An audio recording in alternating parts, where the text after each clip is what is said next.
Welcome back. We just heard from two candidates vying for the Democratic nomination. Now let's take a look at who they're trying to replace. The Republican Party also has its share of candidates this March, such as Senator John Cornyn and Congressman Roger Williams, both hoping to keep their seat this November. Here in the state legislature, the Texas Senate had a major shakeup yesterday, with longtime Austin Senator Kirk Watson announcing his resignation.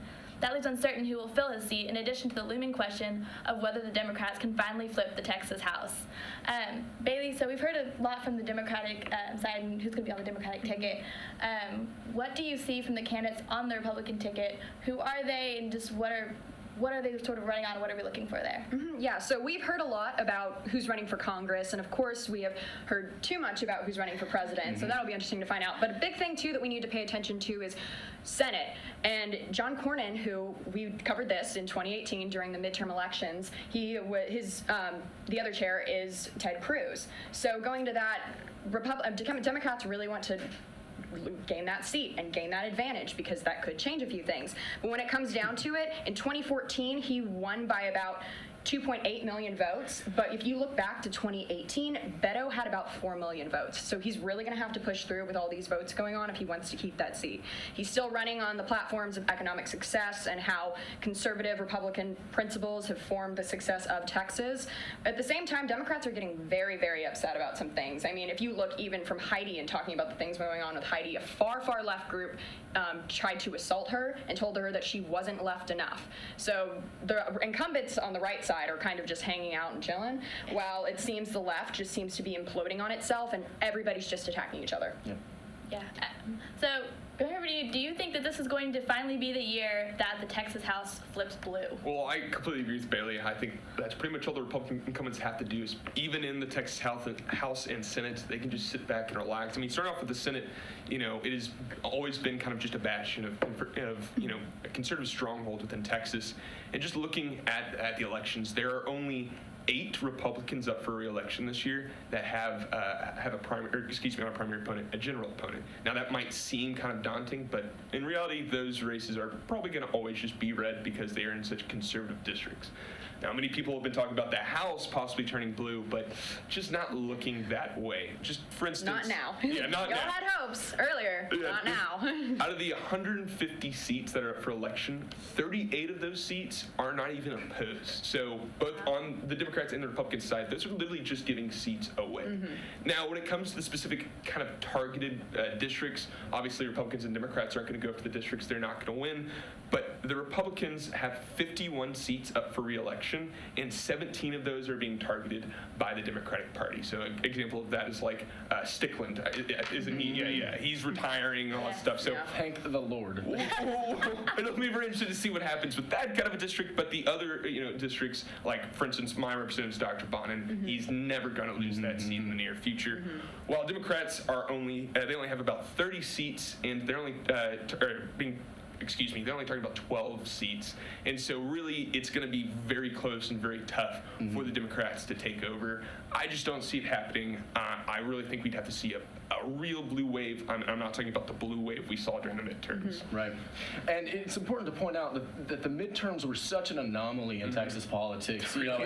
As much hope as the Democrats have to flip the Senate, I think they will, or to take the Senate seat from Cornyn, they will do much better than they have in the past. But Cornyn is not as hated as Cruz was, and the Democrats right now don't have any candidate with the star power of Beto. So if I had to guess, I think MJ Hagar will take this. She has raised so much more than all of her opponents. I think she's raised more than $3 million compared to, I think, less than $1 million for most of the other candidates. So that's my prediction there, but it's really going to be tough to kind of drive that enthusiasm around this Senate race that we saw in 2018.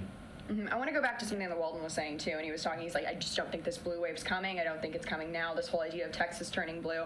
And I want to take it out into a different view from, let's say, a different state. So we recently, someone from Alabama, from Auburn, was like, hey, like, we were reaching out to you. We want to get a segment of what's going on in Texas politics. And it's so interesting of what's going in Texas politics, and I say this all the time because we are in Austin, and Austin, quote-unquote, is not even Texas, people like to say. They're like, no, it's so different. It's so well, it's more left than it is right, but then you have a lot of people who are right here too. And Houston's very, very similar, and some Dallas is too as well. But if you go to these little rural areas, Right. like a lot of people are concerned in West Texas about who is going to be representing them, who is going to speak up for them, and that's why I think it's District 11, I believe, it's really controversial of who's going to be able to get that vote. So it's interesting to look at it from a bigger perspective instead of just one that's right in the middle of the bubble. Right. Well, it depends how you define Texas, right? We're a big state, but the majority of the Texas population lives east of I-35 in the big liberal cities like Dallas and Houston and Austin. And those are the big voting bases. You know, while the majority of Texas geographically is conservative. Wait, east of 35? Yeah. East of I-35, so Okay. that includes, you know, The other basically side of Austin, Austin. Dallas, Houston. Right.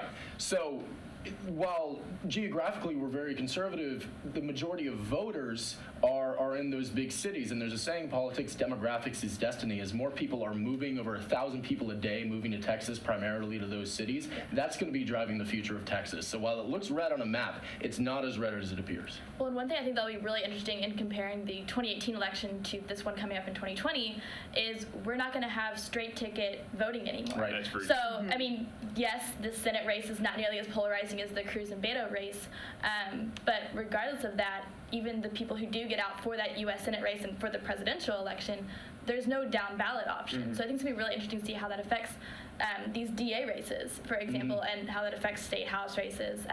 I think that'll be... I would be even interested to see if it affects overall voter turnout because people are, you know, lazy and Yeah. can't just Don't go. wanna vote. yeah, See, yeah, yeah. and which, you know, it's your civic duty. You go out and you vote and you research your candidates. It does require You a would lot hope more so, study. Right? Yeah. Right. Well, and it's so convenient that they changed that right after 2018 Yeah. because even though Beto lost his race, he won a lot of other races for a lot of Democrats because he drove turnout and everybody voted blue down the ballot. And in Harris County, every single judge that was elected was a Democrat because of that effect. So we don't have that. So just do your research, watch Tower Talk. Yeah, so I guess that's about all we have time for tonight. We're hoping to get more Republican interviews soon to discuss these issues with them further and more in depth. Awesome. Well, great. I guess that's all we really have time for today. Thank you so much for joining us on our special election issue of Tower Talks. We're hopefully going to have more interviews going on while voting's going on, but thank you so much for joining us tonight. Never miss an episode of Tower Talks. Be sure to like us on Facebook and follow us on Twitter at Tower Talks TSTV for full episodes and more.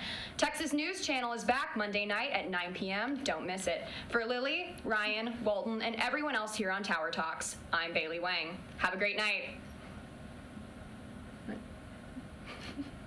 Can we do another block just for fun? That was fun. Let's keep going. Trying to get you to like I was like, I saw that and was confused. Because she was doing that to be the whole last block. I It's was like, misspelled, so it's not an FCC violation. yeah, exactly. Where's Austin? Downtown Austin. Austin is west of 45 or 35. Well, Austin's about half and half, but generally, you know what I mean. Dallas, isn't it?